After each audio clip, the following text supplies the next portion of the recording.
जंगल चल जाके प्यारे यूसुफ दे प्यारे जे चेहरे मुबारक दे थप्पड़ रसीद करते हैं। प्यारे यूसुफ अली सलाम दी अखां चों आंसू आउंदे ने ते प्यारे यूसुफ अली सलाम रबील दे कोल जांदे ने, भाई रबील मैनू बचा लवो, मैनू बचा लवो।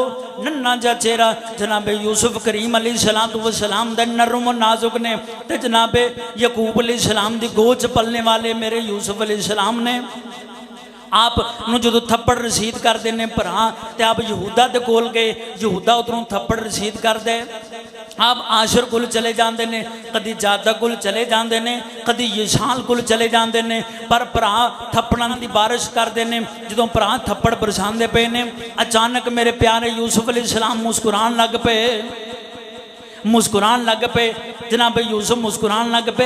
जदों यूसुफ अली सलाम मुस्कुरान लग पे, भरा हैरान हो गए, सोच पै गए, ओ यूसुफ दस ना असी तेनों थप्पड़ पे मारने हैं, तू मुस्कुरा रहे हैं, यदी की वजह है यूसुफ दी की वजह है असी थप्पड़ मारने पे हैं तो तू मुस्कुरा रहे हैं, दस दी की वजह है।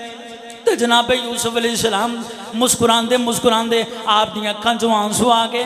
फरमाया मेरे भराओ, एक दिन मैं जो घर च बैठा होया सा, तुसी दसे दे दसे भरा जो घर च आए सो, बड़े लंबे जवान भरा सो, तो मैं वेख के मैनू ख्याल आ गया जिदे 10 कड़ियल जवान भरा होन की किसी की जरूरत है उन्होंने वाल कोई उंगली चुक जाए। मैनू बड़ा मान सी अपने भरावां ते, मैनू बड़ा मान सी, मैं सोचना पिया सा जिदे 10 भरा होन की किसी कोई दुश्मनों का विगाड़ सकता वे, तो 10 जवान भरा होन उच्चे लंबे कदम वाले होन फिर की उन्होंने कोई विगाड़ सकता वे।